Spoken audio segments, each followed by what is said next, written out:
I'm Sophie Coe, and this is Ukraine, the latest.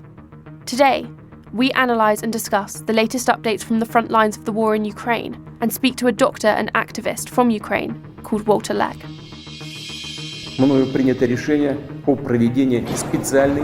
This hideous and barbaric venture of Vladimir Putin must end in failure. Nobody's going to break us. We're strong. We're Ukrainians. Every weekday afternoon, we sit down with leading journalists from the Telegraph's London newsroom and our teams reporting on the ground to bring you the latest news and analysis on the war in Ukraine. It's Thursday, the 14th of July, day 141, and today I'm joined by the Telegraph's senior foreign correspondent Roland Oliphant, assistant foreign editor Vinnytsia Rainey, and Ukrainian doctor and activist Walter Lekh. I started by asking about the horrific attacks we saw in the city of Venetia today. Yeah, so it was about 10 minutes to 11 local time.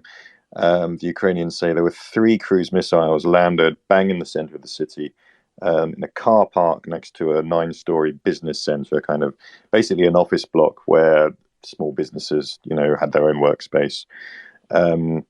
Lots of people around. It's pretty horrific by the sounds of things, very big explosions. The official death toll so far confirmed is 17, 90 people wounded, many of them seriously. I would expect those numbers to grow because the images coming out of there are, as horrific as you'd expect if you dropped a cruise missile in the middle of a city centre. I mean, really, really badly damaged buildings, twisted cars, burnt out vehicles, turned over babies, buggies, severed limbs. All of that horror. So yes, a very, very nasty incident in Vinnytsia. What were they targeting? I haven't yet seen the Russians officially comment on this. I'm sure they will. I'm sure they'll make a claim about there being some kind of legitimate target there. The Ukrainians are adamant there was no military target here. This was, for some reason, an attack bang in the centre of a city on in a place where people go shopping. Goodness, it's horrific, isn't it? And where does Vinnytsia sit in Ukraine? Is it somewhere that's been targeted before, or is this kind of represent a new target for the Russians? So Vinnytsia is about 160 miles kind of southwest of Kiev. You could call it centrally. I'd call it Western Ukraine, to be honest. It is miles from any front line, hundreds of miles from any front line. A kind of quite pleasant, slightly sleepy city of a few hundred. I'm not actually sure what the population is, but it's not a big place. It has been a hub for refugees since the war began. It was the kind of place that was safe. People would kind of stop there. Some people stayed there or move on to Lviv on their way west to Poland. It is one of those relatively safe cities, a long way from anywhere. I believe it has been struck previously, not bang in the city centre, but Russia has been carrying out these cruise missile attacks all over Ukraine throughout the war. They come in waves, sometimes when the Russians have a point to make. So we remember, cruise missile strikes on Kiev while the United Nations Secretary General was in town. Or there are also there is military policy in these deep strikes. The Russians have been talking about hitting what they call decision-making centers. So we're talking, theoretically, we're talking about kind of bases, office space, kind of headquarters where the war is being run from. I suspect that's what we're going to hear from the Russian Ministry of Defense justifying this strike. The Ukrainian line on that would be, this is ridiculous. This is basically a form of terror bombing, a way of bringing the fear and the terror of the war to civilians to make sure everyone knows they're not safe anywhere. Thanks, Roland. Vinnytsia, can we move to you? We also had some diplomatic news yesterday that Ukraine has cut ties with North Korea. Why did they do this? And why did they make this announcement? So this is to do with North Korea recognising Donetsk and Luhansk as separate republics. And North Korea is only the third country in the world to do so. The first, obviously, was Russia. The second was Syria. So all the best countries that you want to have on your side in a conflict. Ukraine has said it's going to cut ties with North Korea. This doesn't have any sort of really significant diplomatic or economic implications. But I guess it shows that Ukraine is not taking any prisoners on the diplomatic front for people who do go those extra miles to recognise the facts on the ground that Russia is trying to create in eastern Ukraine. Another thing I should mention in eastern Ukraine, another sort of development on the ground that we've seen, is that the MOD issued in its briefing today suggesting that Russia has not made any territorial advances over the last 72 hours. What's quite interesting in their briefing is that it also says that Russia is in danger of losing the momentum that it's built up following the capture of Lysychansk. Obviously, we've heard a lot about Russia's gains over the last few weeks, Ukraine having to conduct a number of tactical retreats. And this suggests that maybe, well, we initially thought that this pause in activity was purposeful on Russia's behalf, so that they could take what's known as an operational pause, so that they could regroup, let their soldiers rest, and decide how next to proceed. But the MOD briefing suggests that maybe, as I said, they're starting to lose momentum, and that maybe that will start to affect the sort of pace of their progress in the Donbass. They've now effectively captured the region of Luhansk, and in order to capture the whole of the Donbass, which was one of Vladimir Putin's stated aims at the beginning of this war, they'd have to now capture the region of Donetsk. So that's sort of next on their target list. But as we say, we haven't seen any major progress in terms of capturing territory in the last few days on that front. Thanks, Venetia.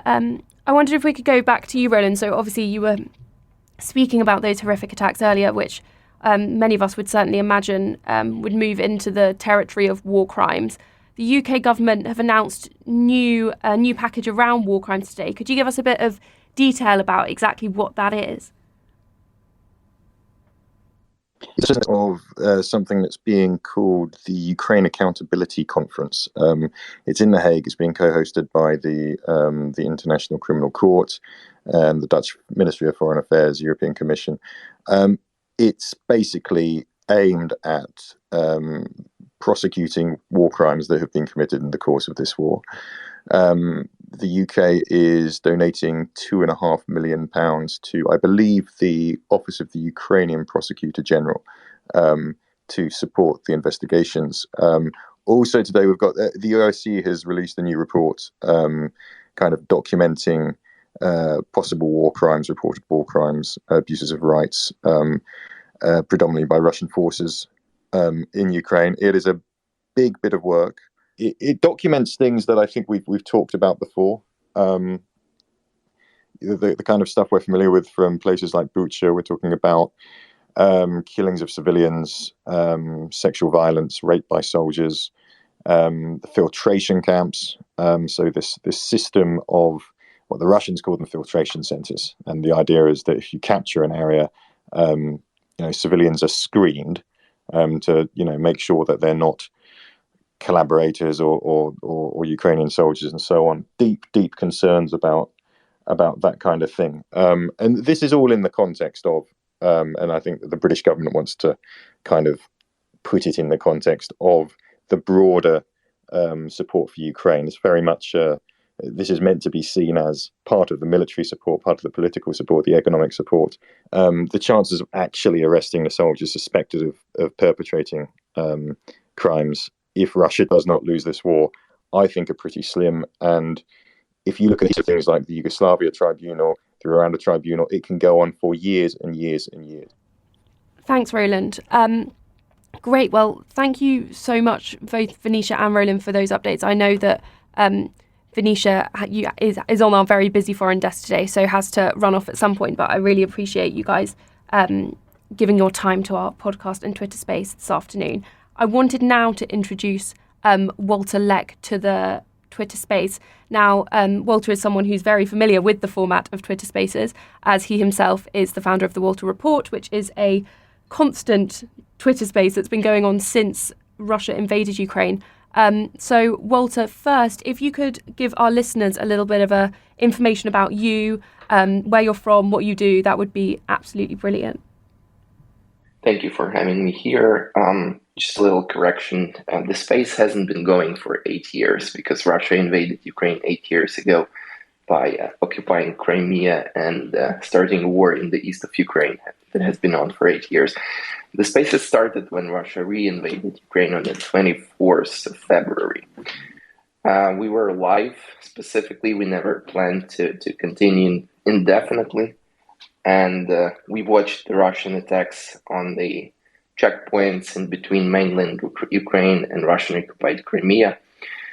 And we watched live the Russian rocket strikes and missile strikes on Ukrainian cities on the 24th, on the eve of 24th. This is how the renewed full-scale Russian invasion started. So, yes, at that point, it kind of kicked off, and the space continued to provide the coverage, and with some like-minded individuals, became a 24/7 space, essentially. Me personally, I'm physically in New York City right now. I'm from Western Ukraine, from Lviv. We moved to the States like 2 years ago, I reckon, when the situation was stable. And when all this kick-started on the 24th, my family, my friends are in Ukraine. Some friends are fighting. Some friends from medical school are delivering help in frontline hospitals. So me being here, for me personally, it wouldn't be possible actually not to do something. And I believe this space became some form of contribution. For many Ukrainians, it's either directly being engaged in the field. For some, it's or for many, it's raising donations. For many, it's doing some other volunteer works. For me, it is, I believe, this space trying to counter Russian narratives, Russian disinformation, elevate Ukrainian voices, and also to fundraise. We managed to raise over $500,000 for Ukrainian cause and for non-lethal aid coming to Ukraine. Wow. And the Walter report itself, what kind of speakers are you getting onto the space? Who is one of the most memorable people that you've had on, and what are the messages that you want to send when you run it? It's a great question. We have a constant panel of military experts who share their views about the current developments and military strategies. We had generals, retired generals, colonels. But again, I try to elevate Ukrainian voices, as I said. The many memorable voices are, we had live voices from Kharkiv, just a regular civilian, a woman who tuned in, an individual from Twitter who was tweeting in a distressed way about what's going on in northern Saltivka while she was under Russian rocket attack. And essentially in a distressed mode, she tuned in and described what is happening, how does it feel to be in that situation. And it was quite moving, to say the least.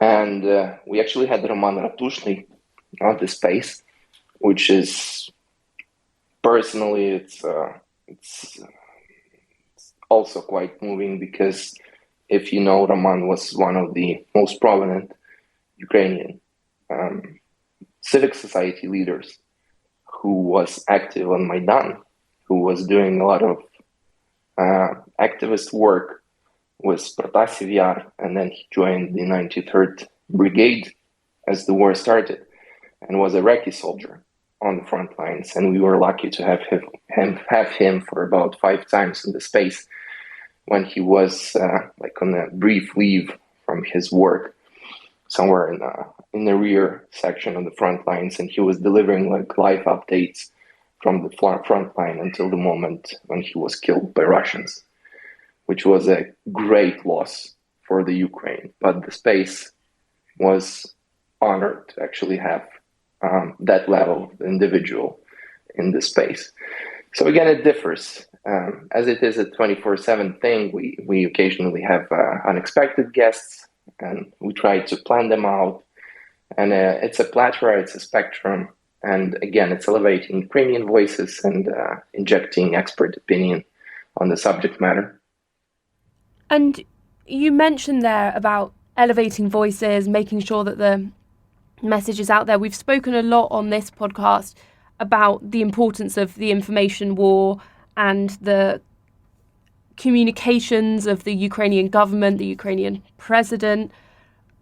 How have you seen the information war change since the beginning, or since this re-invasion, as you put it, of Ukraine? Have you felt like you had to employ new tactics as the news agenda shifts? And do you think it's still even more important than it was before? So we have to understand that Russia wages war on different front lines. Russia uses everything to wage war. Right now, of course, Ukraine is at the front line, but Russia wages economic war, war by means of energy, and obviously kinetic war in Ukraine. For Ukraine, it's also using language as a means of war and other elements. For us here, for you in Britain, for me in States, we are essentially in war with Russia, or subject to Russian aggression by Russian means of information warfare. So Russia uses all tactics to subvert, erode, target the cohesion of democratic society, push and potentiate the extreme sides of the political spectrum or extreme groups, potentiate some kind of a conspiratorial movements. So all of that is being used. It's a multi-layered approach. We have to understand that we are also in this process. For Russia, democratic society, an established democratic society in the West is the enemy. Ukraine, as a budding democracy, as developing democracy, as a democracy that is close to Russia, is of course a prime target. But we shouldn't be, laying flaccid here. We are also a target for them. Regarding the narratives that developed, obviously, as you have seen, the initial months or two, Russian propaganda, Russian disinformation didn't kind of react in the way that everyone expected it to react, as well as Russian army, of course, as it failed miserably and was eventually strategically defeated in the north of Ukraine and pushed back. Probably the same thing somewhat happened with Russian propaganda. They expected one thing, probably they believed their own lies and their own propaganda about Ukraine folding, if you recall one. It was supposed to be 1 or 2 weeks, and Ukraine just caving in and being defeated. Of course, it wasn't the case. And as the fighting continued, and in the north of Ukraine, Russians were strategically defeated, and fighting right now continues in the south to essentially push Russians back from Russian-occupied territories. Russian propaganda and their methods also kind of shifted. We had new, interesting, kind of predicted things happened, like the case with Ovsyannikova initially. We had seen this Russian attempt to evoke feelings and projected that into Western societies, this fake parade of anti-war individual parading with anti-war poster on, again, governmentally controlled Russian TV, and then pushing all these narratives stemming from Russian information warfare. That was a cute trick, didn't fly well in a long-term perspective, but unfortunately, initially it was taken by a lot of gullible people. So that kind of worked for them.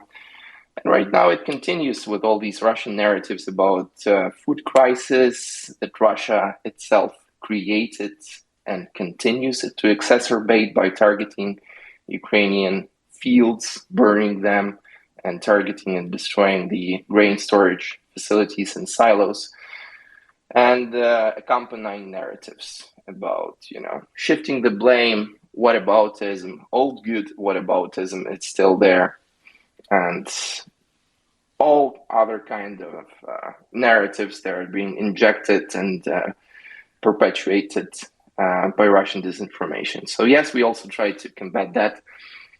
We try to actually combat other quite dangerous thing, which I perceive also quite appalling. The narratives that goes along, let's hear Russian side, or let's listen to what Russians say, what Russian claims are. Again, at this point, we're witnessing a genocide happening in real life. And here's the reality check for everyone who is listening. All the criteria of Russians perpetrating genocide in Ukraine, they check out. It's mass murders, it's a deliberate campaign to eradicate the whole nation. And they officially actually claim that Russian officials announced that. It's a deliberate campaign to deport hundreds of thousands of children, to essentially strip the whole nation of its future, of its children, to eradicate and erase the culture of the country. And again, it's being publicly announced, and this is what is happening right now. So hearing all these notions about let's hear Russian side, or let's listen to what Russian officials say, it's honestly, it's like stating that in 1944-33, Britain should have been listening to what Nazi German officials are stating, and British media would tune in to those notions and consider them as a part of the narrative because it's just the opposite opinion. So that's also like a part of the problem that we should be cognizant about. Definitely, and thank you for that really, really cohesive answer there. In terms of, you mentioned that you've got lots of contacts, lots of friends still in Ukraine.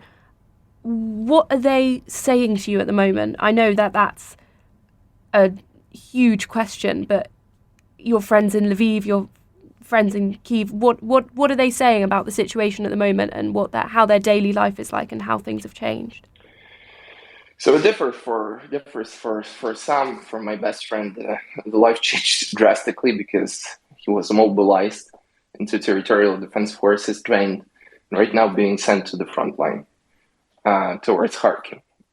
Again, he's from Lviv. For others, again, not a single place in Ukraine is safe. You can be in Lviv, you can be in Hust, in Zakarpattia region, or Vinnytsia like today, and you go shopping into the shopping mall, and you get vaporized, burned to death by Russian rocket strike.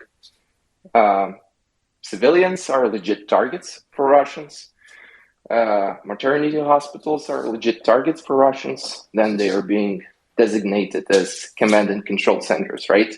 And there is a lot of mental gymnastics and Russian narratives being injected to justify the strike, the deliberate strike on civilian infrastructure, apartment blocks, and whatnot. So again, if you're in Ukraine, no place is safe for you. If you're in the east of Ukraine, like right now in Bakhmut and other cities, your city is being leveled down to the ground by Russian artillery, which is specifically by having an upper hand in sheer numbers. Numbers of artillery shells are just wiping from the face of yourself a place where you lived. So that is the reality. Some cities are gone, like completely gone. And I mean Izum, Volnovakha, cities of over like approximately 100,000 people. A city of the size of Bristol, Glasgow, larger than Manchester. A city in Ukraine called Mariupol is wiped out essentially from the face of the earth, completely destroyed, with population of more than 500,000 people. 40,000 of those, approximately, at least 40,000 of those were killed by Russians in Mariupol. So this is the reality of living in Ukraine right now. This is the reality of having a terrorist state, Russia, again, because Russia being a terrorist state, as your neighbor, trying to eradicate you, kill your family, and basically deport whatever is left of it. So this is what is living right now in Ukraine. Being a legit target, if you're a civilian, if you're a kid, for Russian soldiers who are receiving those orders from their command, for Russian pilots who launch rockets on the theaters where civilians are hiding, or hospitals where civilians are hiding, all of those are legit targets. And of course, after that, Russian disinformation kicks in because these were command and control centers or decision-making centers, right? So this is what it is in Ukraine right now. And you are a doctor, am I right in asking? And that therefore means you must know quite a lot of medics in Ukraine, I would guess. How have you got any contacts with medics on the front line? We have a dispatch on the Telegraph today from our reporter Colin Freeman in Ukraine about the doctors and nurses on the front line and the lengths they're going to try and perform surgery and save people. Have you spoken to any medics in Ukraine, and what do they have to say about what their working conditions are like and the situation there? So it also differs where you physically are. Obviously, hospitals are overloaded. It is also a testament of work of the civilian medics, but in the first place of combat medics and military physicians, they're doing the just incredible self-sacrificial work. One of my friends was a field surgeon, is a field surgeon, but he was in Bakhmut until recently, and in between Bakhmut and Kramatorsk. So my specialty is a bit different. I can only say that right now their work is paramount. And the work of combat medics on the front line, people like hospitalers, combat medics who are risking their lives and are a legit target for Russian, actually one of the prime targets. Good that you mentioned it. From my discussions with combat medics, actually for 8 years, Russian invaders have considered combat medics, medical evacuation vehicles, as prime targets for attacks. So it's also one of the war crimes that Russians perpetrate in Ukraine. It continues to be the case right now since the 24th, and it's also a big issue because you're constantly risking your life on the front line trying to evacuate and save lives. And you're being considered one of the prime targets, to say the least. And you've talked about medics being the prime targets. Have you got anyone? Did you train in medicine in Ukraine, and do you know anyone currently who's in that situation where they're targets and they're on the front line personally? Yes, absolutely. Well, I trained and worked for 7 years in Ukraine as a physician, surgeon in a different specialty. As I mentioned, it's obstetrics. And I know people who changed or shifted to a different area right now because of the circumstances. Regarding those who were targeted, literally, yes, I know Anna and Katerina Galushka from Hospitalers, and I know their story. If you want me to share that, would be glad. They have been under attacks, and their medical evacuation vehicles in the front lines or close to the front lines were targeted and attacked by Russian military. So, but that's, I believe, a different story a little bit. Again, it's a testament to their work because what they do, it's you have to have some guts to do that, to say the least. If you do feel comfortable sharing their story, I'm sure our listeners would be interested to hear. Well, I believe that the best option for you would to get a translator and to invite them to your space. They are the first-hand witness accounts and the ones who are who are in the middle of it right now. And their story is crucial. And I will suggest you follow that. Me just conveying what they said. Yeah, they're like under constant attacks.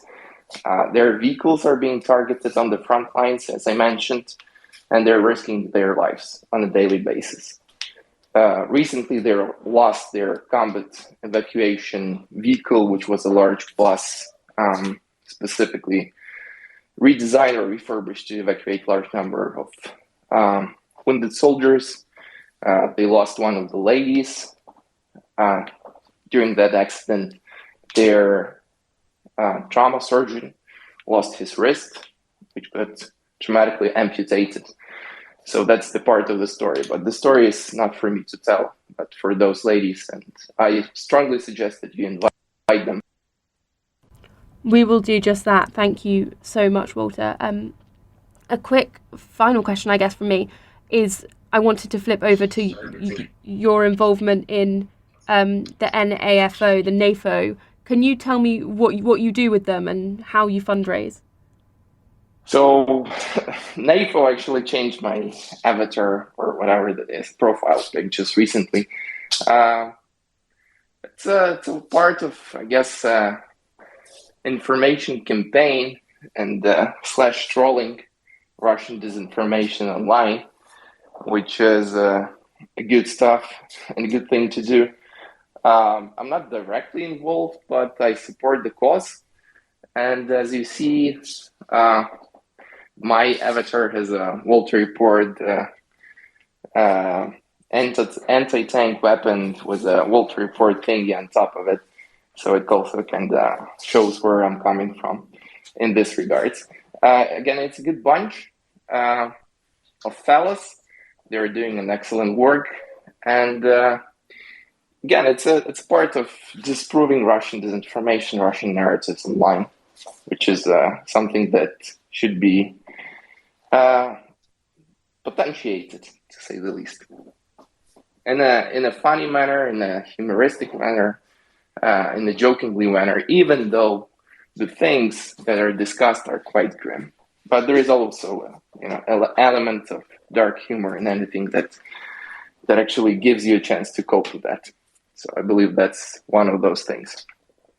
Certainly, there's an interview as well that David, who normally hosts this Twitter space, did with a stand-up comedian in Kyiv, and again he echoed that same point about the importance of a tiny bit of dark humour among all the bleakness. As we move towards the end of the time we've got here, my final question I guess would be, we usually say to our guests if they have one message for our listeners to leave them with before we speak to them again on this podcast, what would it be? And you've given us a huge amount to think about today, but I wondered what your final message would be. The final message would be, again, that we have to embrace the reality check. There is a genocide happening in Europe right now. The genocide is perpetrated by the whole country of Russia against Ukraine. Again, it's not just Putin. Putin is a part of the bigger problem. The problem is the regime that is in charge of Russia. The problem is the network that actually potentiates this regime for many years.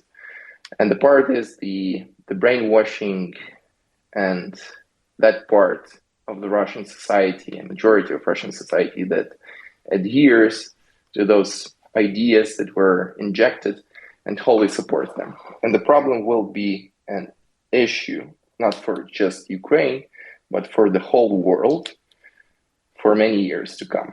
The war will probably not stop anytime soon, unfortunately, even with pushing Russian invaders out from Russian-occupied Ukrainian territories. If Russia remains as it is, it will remain a problem for the rest of the world, as it was with Germany in the 1940s.